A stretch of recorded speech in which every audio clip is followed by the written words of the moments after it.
नमस्कार, मैं Uday Shankar, news bioscope में आप सबों का स्वागत है। बात करेंगे झारखंड की सियासत में जब से कैबिनेट सेक्रेटरी वंदना डाडेल को ईडी ने जवाब दिया है तब से सियासी हलचलें तेज हो गई हैं। कई अधिकारी में हड़कंप मच गया है। उन्हें जब से ईडी ने यह कहा है कि जिस अधिकारी ने ऐसी बात कही है या ऐसा तर्क दिया है उसे भी नोटिस जारी किया जाएगा, क्योंकि यह पूरी तरह से गलत है। क्योंकि केंद्र ने ईडी को पूछताछ करने का, समन जारी करने का अधिकार दिया है और उसे कोई नहीं रोक सकता। यह साफ जवाब ईडी की तरफ से दिया गया है, जिसके बाद कैबिनेट सेक्रेटरी वंदना डाडेल पर भी सवाल खड़े हो रहे हैं। और ज्यादा जानकारी के लिए इस वक्त हमारे साथ हमारे संवाददाता मदन जुड़े हुए हैं, सीधे चलेंगे उनके पास। मदन, दिन भर क्या कुछ हलचल रही इस बात को लेकर, क्योंकि ये बहुत बड़ी खबर थी कि ईडी ने पत्र का जवाब दे दिया है वंदना डाडेल को, और साथ ही ये भी कहा है कि जिस अधिकारी ने ऐसा सुझाव दिया है उसका नाम बताइए, उसके ऊपर भी धारा लागू की जाएगी।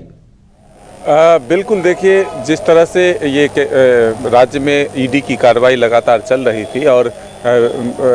विभागवार जो पत्राचार हुए ईडी को, उसके बाद कैबिनेट सचिव की तरफ से वंदना डाडेल की तरफ से जो पत्र लिखा गया था ईडी को, और उनसे जब पूछा गया कि आप हमें ये बताएं कि किस आधार पर जो है हमारे कर्मियों को या हमारे पदाधिकारियों को आप नोटिस करते हैं, सरकारी जो दफ्तर हैं या फिर उनके आवास हैं उस पर जो छापेमारी कर रहे हैं, इसके क्या आधार हैं। इस पर अब ईडी के तरफ से जवाब मिल गया है, लेकिन इसको लेकर के सियासत भी शुरू हो गई है। और ख़ास करके अगर हम बीजेपी की बात करें तो बीजेपी सरकार पर हमलावर है और वो अधिकारियों को भी ये कह रहे हैं कि पहली बार देश में ऐसी घटना देखने को मिल रही है जब दो सरकार होती है, केंद्र और राज्य के बीच में किसी भी नीति को लेकर के, किसी भी नियम को लेकर के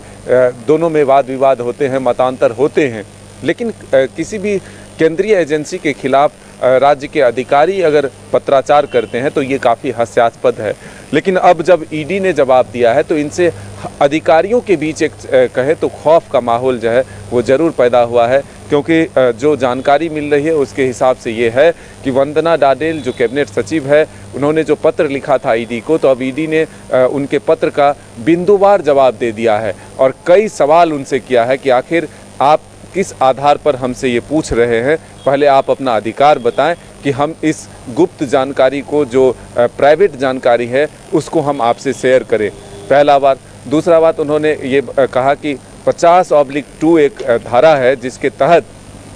जो ईडी में प्रावधान है शक्तियाँ, उसके तहत जो है किसी भी जगह पर वो छापेमारी कर सकते हैं। तो अब उन्होंने एक और सवाल किया है कि किस अथॉरिटी के परमिशन के आधार पर आपने ईडी को यह पत्र लिखा और जानने की कोशिश की।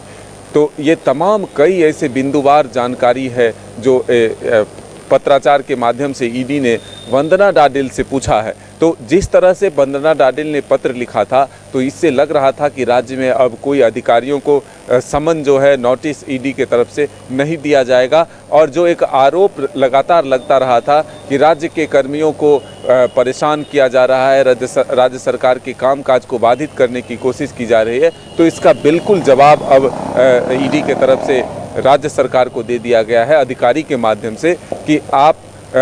इस जांच को बीच में बाधित नहीं कर सकते। जिन व्यक्ति पर कोई भी आरोप लग रहा है उनके किसी भी जगह पर, चाहे वो सरकारी हो या गैर सरकारी हो, वहाँ पर ईडी पहुंचकर जांच पड़ताल कर सकती है। और ईडी ने यह भी कहा कि संसद के द्वारा प्राप्त शक्तियों के आधार पर ईडी अपनी कार्रवाई करती है, तो ऐसे में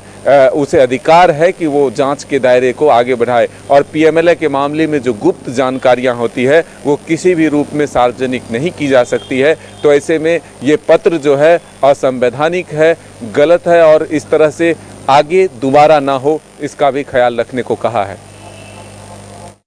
तरह से ईडी ने कई सवाल भी खड़े कर दिए हैं और साथ ही धारा लागू करने की बात कहकर भी हड़कंप मचा दिया है। अब लगता है क्या कोई इसके जवाब भी आने के आसार हैं क्या कैबिनेट सेक्रेटरी की तरफ से?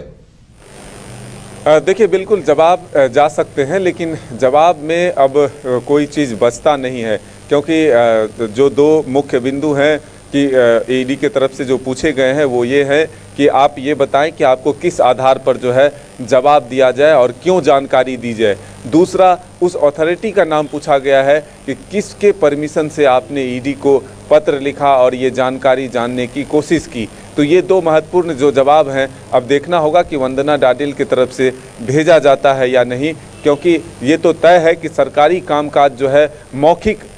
आदेश पर नहीं होते बल्कि लिखित आदेश पर होते हैं। ड्राफ्ट अगर तैयार हुए तो उसकी जांच किसने की, उसके परमिशन कौन दिया कि इसे आगे बढ़ाया जाए। तो ये तमाम चीज़ें जो है ज़रूर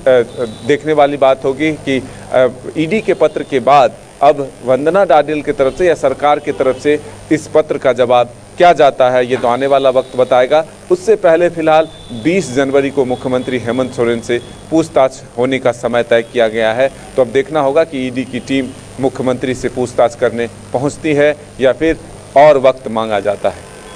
चलिए मदन, हमारे साथ जुड़ने के लिए और तमाम जानकारी देने के लिए आपका बहुत बहुत धन्यवाद। तो जिस तरह से ये मामला, इस मामले ने तूल पकड़ा है, अब सवाल ये है कि देखने वाली बात ये होगी कि अब कैबिनेट सेक्रेटरी की तरफ से इस पर जवाब क्या कुछ दिया जाता है।